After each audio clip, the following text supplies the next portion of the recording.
In this video, I want to talk about disproving statements. As we know, not every conditional statement is always true. And if you remember the situation where conditional statements are not always true, are when the if part is true, the then part is false.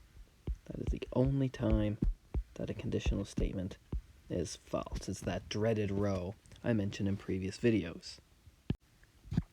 So let's say we do have one of these conditional statements. If P, then Q, and we're thinking of it as, of course, a for all statement. Remember, we can usually think about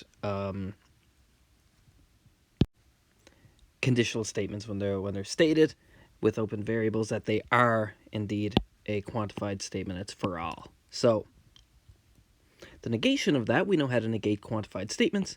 Flip the quantifier and negate the open sentence. And our open sentence here is P of x implies Q of x.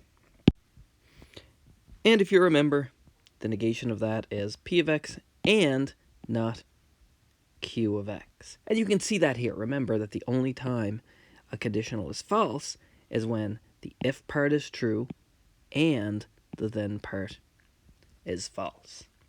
And if we think about that, what that means is that to prove that an if-then statement, a conditional statement, is not always true, we just have to find one value, we call it a counterexample, where the if part is true and the then part is false. That's all we need to find. You can also disprove existential statements, and the negation of that is obviously a for all statement. For all x, the negation P of x. So these don't come up as often, but usually in math we're proving things about more general situations, so we're using universal quantifiers. And if we want to show that an if-then statement is false, we want to find a counterexample to do that. Let's look at this example here. So, if n is an integer, then n squared minus 1 is greater than or equal to 0. So, maybe I will let you guys determine whether this is a statement that is always true, or if there is indeed a counterexample. Pause the video, explore it a little bit, try some things, think about it, and then come back when you're pretty sure. Okay, this is one of those statements here that for all values except 1, this is true. If you put in any number besides 0, any integer besides 0 in for n, you'll get n squared minus 1 being greater than or equal to 0. That's no problem. But it's not true, because this says if n is an integer, then this is true. But we found one value, n equals 0, which makes this false. So our counterexample, so this is false, and our counterexample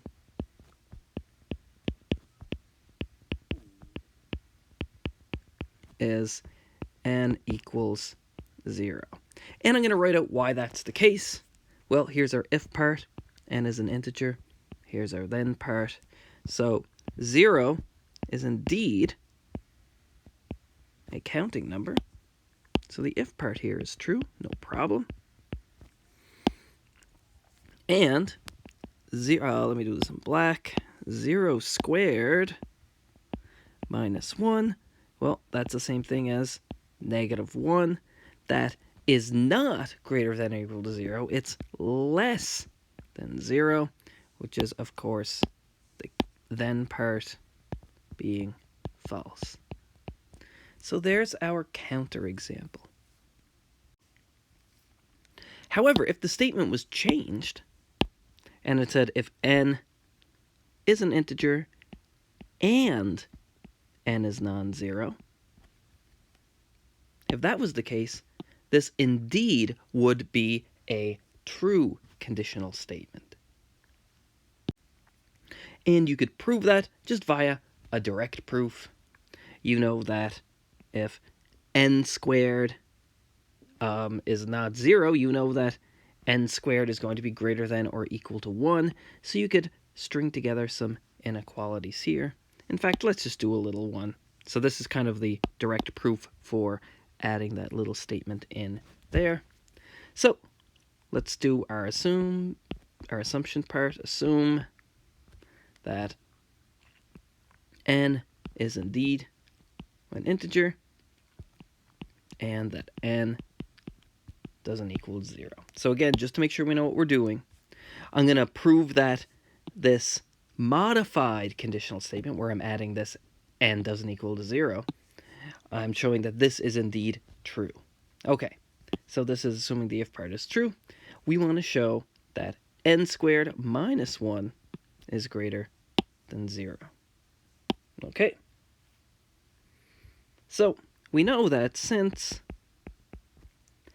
n doesn't equal 0, I know that n squared has to be greater than or equal to 1. That's definitely true. And, of course, let's just subtract 1 from both sides. And that gives us that n squared minus 1 is indeed greater than or equal to 0. And we've shown what we needed to, so our proof is over. So the statement that wasn't modified, our original statement, was false. Our counterexample was 0. And if we decided to, hey, let's modify this so we can prove it, we'll just say we can't be in that case. So if n is an integer and n is not 0, then n squared minus 1 is greater than 0.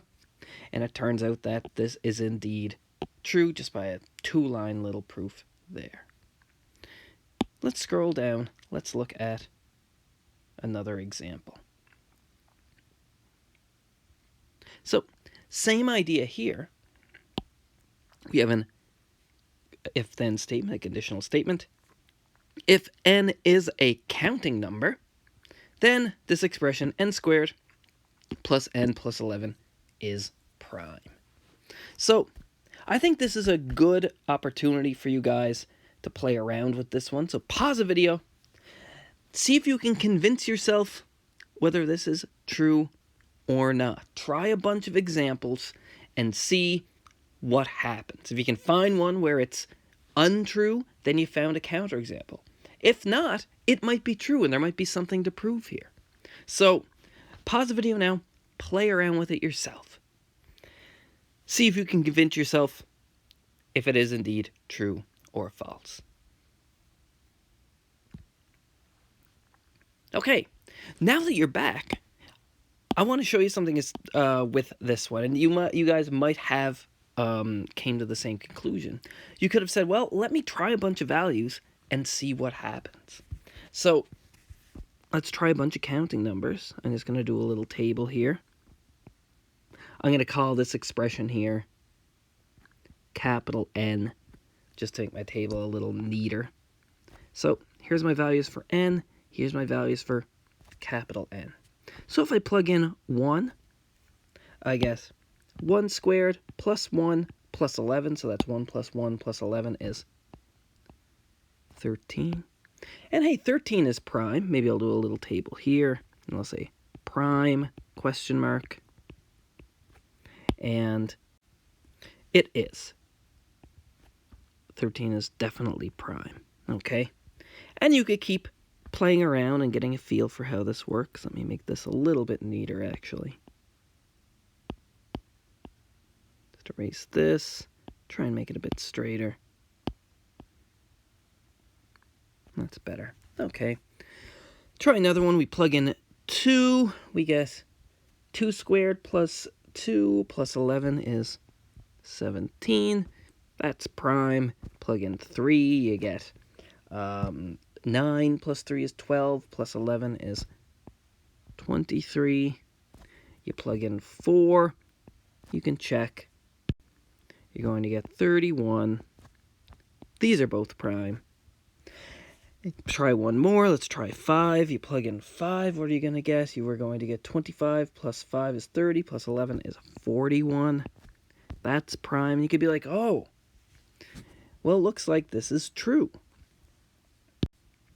I've tried 5 different examples so far, and it's been true so far. Maybe this is a nice formula for generating all prime numbers. Not all of them, but maybe every value that this generates is indeed a prime number. And you could keep going. And I'm going to pause the video just to write all these down, just in the interest of time. And I'll just put the values from, let's say, 6 to 10 in. So there are all the values for n squared plus n plus 11. I just made that capital, or I call that capital N. For examples when n equals 1 all the way to 9, I get a prime number every time. So you'd think maybe this is indeed true. And people who haven't taken mathematics courses, they might think, well, just doing a bunch of examples and showing it's true for a bunch of examples is enough. This is an illustration of why that technique doesn't work. Because you could do a lot of examples. We did 9 of them here. We got prime numbers every time. But when we plug in 10, let's see what happens. We get 10 squared, which is 100, plus 10, 110, plus 11 is 121. And 121 is not prime. It's 11 times 11. So it's not prime. Here is your counterexample. Or I shouldn't say your counterexample. I should say a counterexample.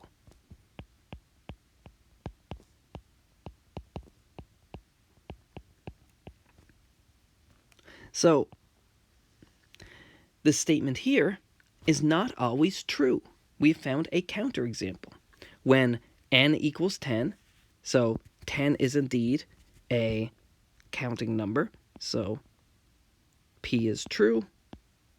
And 121 is not prime. Remember, this was n squared plus n plus 11. So 10 squared plus 10 plus 11, that was 121, which is, of course, 11 times 11. So the then part is false. And there's our counterexample. So our statement is not always true. It is not a true conditional statement. And just one more thing. I want to talk about how I would look at this, and I would just immediately come up with a good counterexample. Here's what I would notice, and I have a little bit more experience in math, so I think it's a good idea for me to say what I see. So I'm looking at this. If I'm looking for a counterexample, I see that this, the last term here, has a factor of 11. I know that if I add up a bunch of numbers that have a factor of 11, then that sum will also have a factor of 11. And we'll get to proving that a little bit later in the course, but that is true. So I'm looking here, I'm like, well, if I just pick n to be 11, or really anything that has a factor of 11, so I can pick 22 or 33, then if I add these together, you could think I could factor out the 11, and I'd get 11 times something. So my first choice for a counterexample, it actually wouldn't be 10. 10 is the smallest counterexample, but the easiest one for me to see would be 11. And if I put in 11 there, I get 11 squared, which is 121, plus 11, which is, what is that, 132, plus another 11, which is 143. So this would be my counterexample that I would see kind of a little bit more quickly, and 143 is, of course, 11 times 13, so it's not prime. But again, the key idea I want you to take away from this is you cannot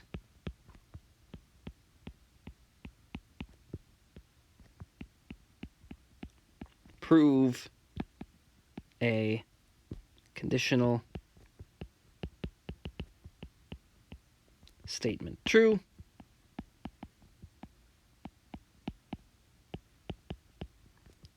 With examples. And I'm going to put a little caveat here. So, remember, conditional statements usually when they're stated where it's if some open sentence, then another open sentence. So that's what I mean by a conditional statement. Remember, we can think of that as a universally quantified statement, so it's either going to be true or false. The domains that we usually deal with are domains with infinitely many elements. So you can't check them all because there's infinitely many. But if the domain is finite, let's say there was some if-then statement where it was like, if n is a number from 1 to 10, a counting number from 1 to 10, you could prove that true just by checking them all. So I'll put unless you check everything in the domain.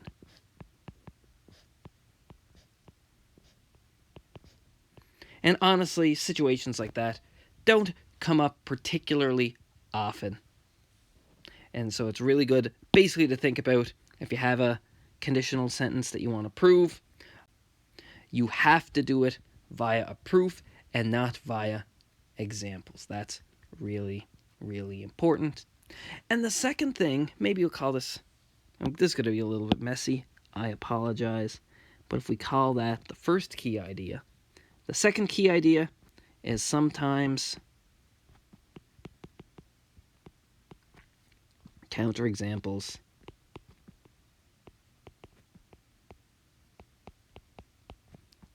are difficult to find.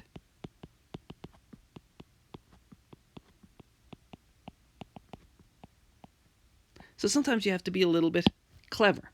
Just running through the numbers from 1 to 9, you'd think, well, maybe this statement is indeed true. But if you think about this a little more deep, and you think, well, if I could make all of these terms have a factor of 11, then the sum's going to have a factor of 11. That will give you an idea for a counterexample, and that's the one that I would come up with. Let's look at this question. So, we want to disprove the following. This is indeed an existential problem we want to disprove. So maybe a good thing to do first would be to write this as its negation. Let's write this as a universally quantified statement. So, we're going to, let's call this whole thing, I'm going to call this A, I guess. Then the negation of A, well, that's going to be, well, instead of there is an even integer, n greater than or equal to 4, well, maybe in some sense, before I do that, let me define a set. Let's call it E. And E will be the set of, let's say, even integers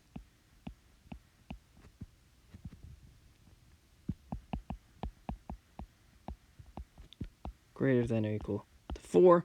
Or if you want to express it a little more precisely, you'd say something along the lines of all integers n such that n can be written as 2k, where k is some number that is greater than, some counting number that is greater than or equal to 2. So that'd be a more precise way of explaining it, but for now, we'll just go with this. Okay. So if we wanted to negate this, change that there is to a for all. So for all integers n in this set E, so we negated the quantified part. That's what we negated so far. And we need to negate the open sentence. So that 2 to the n minus 1 rather than is prime is not prime. And if we wanted to be even more hardcore about it, well, what does it mean to be not prime? Well, what it means, let me call this set here. Let me define n, let's say n2, just to say it's the natural, what I want to say is the natural numbers starting at 2. This is going to be the set of all natural numbers such that n is greater than or equal to 2. Well, what does it mean to be not prime? Well, we can write this out a little more explicitly ourselves. We can say that for all even integers n that are 4 or greater, well, what does it mean to not be prime? It means there are two numbers that are 2 or greater that multiply together to give you 2 to the n minus 1. So let's write that out. There exists let's say an A and a B in this set. I called it n2, such that 2 to the n minus 1 equals A times B. So even more precisely than this statement, we have this. To say something is not prime means that there are two numbers, A and B, where they're 2 or greater, where you can write something as the product of those two numbers. That's what it means to not be prime. If we wanted to write this in words, maybe a good way to write this would be if n is an even integer greater than or equal to 4, then 2 to the n minus 1 is not prime. So all these three sentences mean the same thing. And if you think about it, well, we just need to prove this now. Let's prove it. Remember, these kind of universally quantified statements you can always think as a conditional statement with open sentences as the if part and the then part, where the domain is the same. So here is our domains. The if part kind of tells you what's going on there. So let's go ahead and prove this. So if we want to disprove a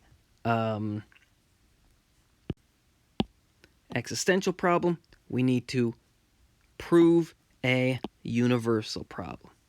So let's do this. So let's write proof first. So proof of the negation of A. Okay. Maybe I'll just draw a little box here so that we don't get confused about where everything is. Okay, so we're going to assume the if part is true. So assume that n is indeed an even integer greater than or equal to 4. What does that mean in terms of an algebraic representation? Well, it means that you can write n as 2 times k for some k. And if we think about it, well, if n is greater than or equal to 4, well, k is greater than or equal to 2. So in fact, we can use this notation here again.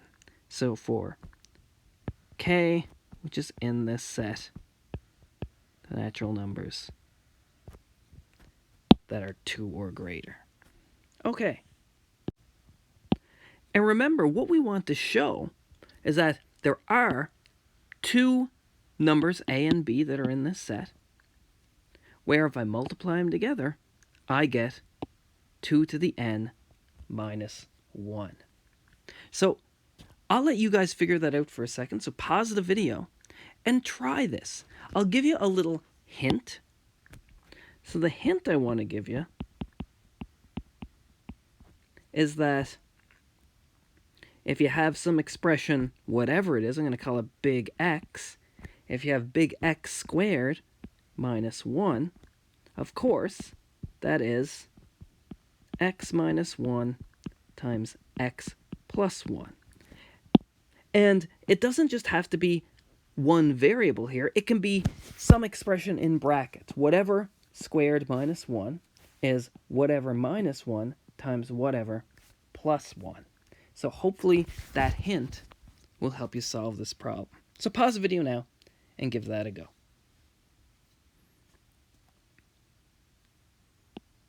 Okay, now that we're back, let's write out what's going on. I'm just erasing this to give myself a little more room.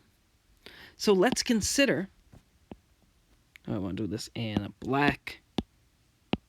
Consider 2 to the n minus 1. And that equals, well, we know what n is. N is 2 to the 2k minus 1. And this is where I want to use that idea I was talking about in the hint. I can write this as 2 to the k all squared minus 1. And that's what I'm going to do. 2 to the k squared minus 1. Remember your exponent rules. If you have something with the power, all to some power, well, you can just multiply those exponents, so you can simplify 2 to the 2 times k as 2 to the k all to the 2. And this is where I can use my hint. So let me go up here. So this is the same thing as saying, well, I'm thinking of this as my big X. So this is X, which in this case is 2 to the k minus 1 times 2 to the k plus 1. And you can almost think that we're done. You're like, oh, I wrote 2 to the n minus 1 as this number here times this number here. We'd call this our A and this our B. But we're not quite there yet.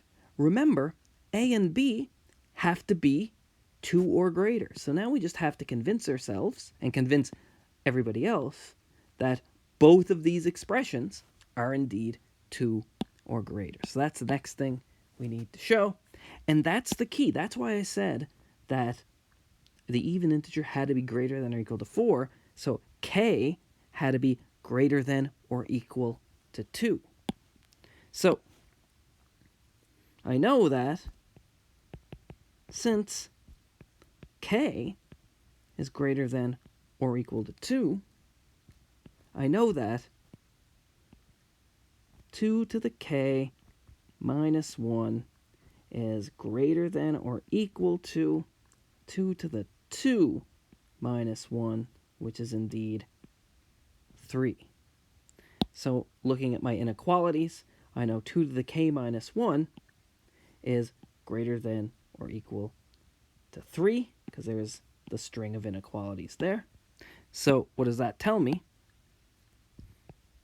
So that tells me that A is indeed in the correct set. The natural numbers, not including 1, starting at 2. And similarly, and because the argument is literally the exact same, except you're going to get 5 instead of 3, similarly, I know that B is also one of these numbers that is a counting number greater than or equal to 2. So what have we done?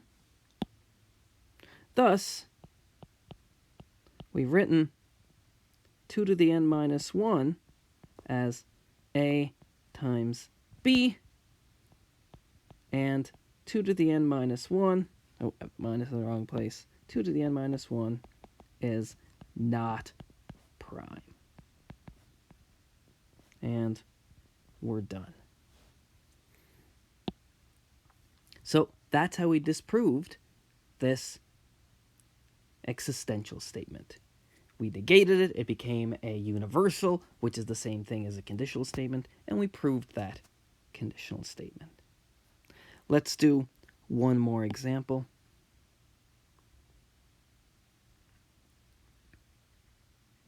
So this one here, I'm not going to tell you whether it's true or false just yet. But the statement is, there is an even integer that cannot be expressed as the sum of two even integers. So maybe try to express that as a logical formula first. I think that's a good idea. And then negate it. It's good practice to do that. Again, you could just call this set here E. Let's call that the set of even integers. Once you've done that, determine which you think is true, the original statement or the negation. And then either prove the original statement by finding that special value, or disprove the original by proving that the negation is true, and you'll have to do that via a proof. So give that a go. Okay, now that you're back, so let's express this. So let's call this again, I'm going to call this A, I think. I'll call all of this A. So in symbols, in a logical formula, we'll say that there exists an n, that is an even integer, such that it cannot be expressed as the sum of two even integers, which means for all even integers, if you add them together, you're not going to get n. So let's write that. So there exists an n in the even integers, such that for all, let's call it, I guess, a and b, that are also even integers, n doesn't equal a plus b. So there is the original statement written as a quantified statement with logical formulas. Let's negate that. So the negation, and again, if you didn't get the logical formula, maybe pause the video now and try to do the negation yourself. Okay, now that we're back, the negation, well, we're going to flip the quantifier, so it becomes a for all even integers n, there exists an a and a b that are even integers, such that, I forgot my comma there, such that the negation of the open sentence. So instead of n not being the sum of a and b, n is the sum of a and b. Okay. And if you wanted this in the language of a conditional statement, an if-then statement, maybe you'd say something along the lines of, if n is an even integer, then there exist two other even integers such that n is the sum of those even integers. Something like that. And now, if you didn't determine which one was true or false, it's a good idea to pause the video, try it yourself. And again, prove it either using a example for this one. Remember, this is indeed a existentially quantified statement, so you just need to find one n where this holds, or prove this guy here via a direct proof.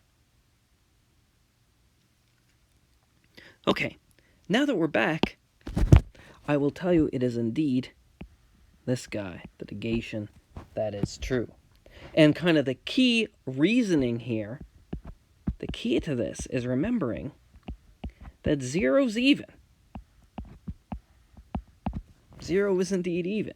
So for any even number n here, even integer, I can just take a to be n and b to be 0. And of course, that's going to add up to n. So that's basically my proof. Let me write that up really quick. So the proof of the negation. All right, so let's assume n is indeed an even integer. And we just need to find 2 even integers. So that's all we need to do. So let's go ahead and just pick them. So let a be n itself. And remember, any of the variables that come later can depend on the variables that come earlier. So I can choose my a here depending on what gets chosen for n. So if I pick an n here, I can let a be that value of n. I can make it depend on n. And b here, it could depend on n, but we can just always make b equals 0. Then n plus, or let's write it like this actually, a plus b. A plus b, which is n plus 0, is indeed n. And that was quite easy. So we're pretty much done. That is the end of our proof there. And if you think about it, where did we use the fact that n was even? And the answer is we didn't really.